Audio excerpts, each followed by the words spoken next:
Sir இது வரைக்கும் நீங்க பேசிக்கிட்டு இருக்கிறது எல்லாமே தகவல், எதுவுமே அதிகாரப்பூர்வ செய்தி கிடையாது. இந்த தகவல் அரசியல் எப்படி அப்படின்னா, தகவலை கசி வர்றது, அது நல்ல ரியாக்ஷன் வந்தா அது நாங்க தான் சொன்னது அப்படின்னு ஒத்துக்கிறது, கெட்ட ரியாக்ஷன் வந்தா எங்களுக்கு இதுக்கு சம்பந்தமே இல்லைங்கிறது.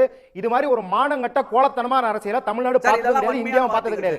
நான் பேசும்போது குறுக்கிடாதீங்க. நான் பேசும்போது நெறியாளர் நீங்க தடுக்கணும். என்ன தடுக்கணும்? மாநகர அரசியல் தான் இது வரைக்கும். என்ன சார், நாங்களும் கோவத்துல இருக்கோம், நாங்க தான் பாதிக்கப்பட்டவங்க. இதுல என்ன பாதிக்க உங்களுக்கு தவக என்ன சம்பந்தம்? நீங்க அதிகாரப்பூர்வ புஷன் இருக்கீங்களா? நீங்க சொல்றதெல்லாம் ஆதரவு கருத்து, அதிகாரப்பூர்வ கருத்து கிடையாது. நான் பேசும்போது குறுக்கிடாதீங்க. நீங்க பேசும்போது சும்மா தானே இருந்தேன் நான். அதாவது இந்த தகவல் நீங்க வார்த்தையை கவனமா பயன்படுத்துங்க. அரசியல் பண்ண வக்கில்லாதவன் பண்ற அரசியல் இது. அதாவது என்னது, கரூர்ல திமுகவோட அழுத்தம் இருக்குதான். மகாபலிபுரம் டொனால்ட் ட்ரம்ப் ஆட்சியில இருக்குது. மகாபலிபுரம் திமுக ஆட்சியில தானே இருக்குது.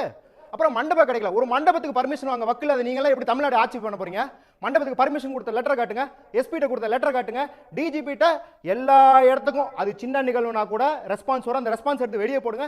இன்ன வரைக்கும், அதாவது முன்னாடிலாம் கலாச்சிட்டு இருந்தோம், வெறும் அறிக்கையை மட்டும் விடுறாரு. இப்ப அறிக்கை கூட கிடையாது. 30 நாளா அவர் சும்மா உட்கார்ந்துருக்காரு, எல்லாம் கலைக்கிறாங்க. சும்மா தாங்க உட்கார்ந்துருக்காரு. என்னங்க பண்ணிக்கிட்டு இருக்காரு அவரு? இது வரைக்கும் என்ன பண்ணாரு? என்ன பண்ணாரு? அரசியல் ரீதியாக அவர் வீட்டுல 1008 பண்ணலாம். அரசியல் ரீதியாக என்ன பண்ணாரு? 30 நாளா ஒண்ணுமே பண்ணல, ஒண்ணுமே கிளிக்கல. ஆனா தகவல், எல்லா இடத்துலயும் தகவல், அதிகாரமே இல்லாத, அதாவது இன்ன வரைக்கும் சார் 30 நாள் ஆச்சு, ஒரே ஒரு தாவேகா சார்பாக செய்தி தொடர்பாளர் கூட உங்க சேனல்லையும் எந்த சேனல்லையும் வரல.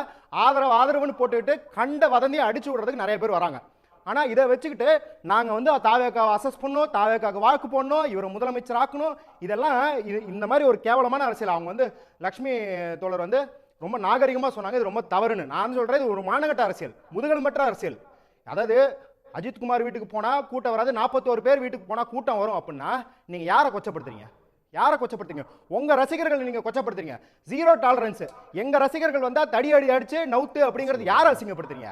அப்ப இந்த மாதிரியான முட்டாள் மக்களுக்கு தான் எங்க ஓட்டு வேணும், எங்களுக்கு ஓட்டு போடுவாங்க அப்படின்னு சொல்றது மக்களை ரொம்ப சிறுமையா பார்க்கறது, சந்துக்குள்ள வாழ்றாங்க. இதெல்லாம் ஒரு ஆர்கியூமெண்டா? இந்த அர்த்தத்தில் சொன்னேன், அந்த அர்த்தத்தில் சொன்னேன், எந்த அர்த்தத்தில் சொன்னாலும் இதெல்லாம் இழிவான பார்வைங்க, மேட்டிமைத்தனமான பார்வை, பண்ணையார் பார்வை.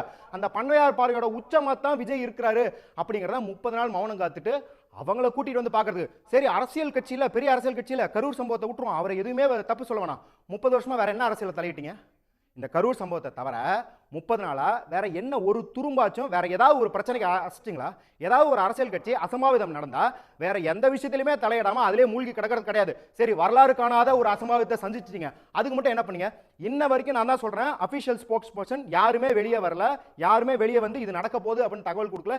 இன்னைக்கு சரி எல்லாரும் வந்துட்டாங்கல்ல, விஜய் வெளியே வர வேணாம், வந்து புசி ஆனந்த் பிரஸ் கான்ஃபரன்ஸ் கொடுக்க வேண்டியதானே? புசி ஆனந்த் எங்க? நிர்மல்குமார் எங்க?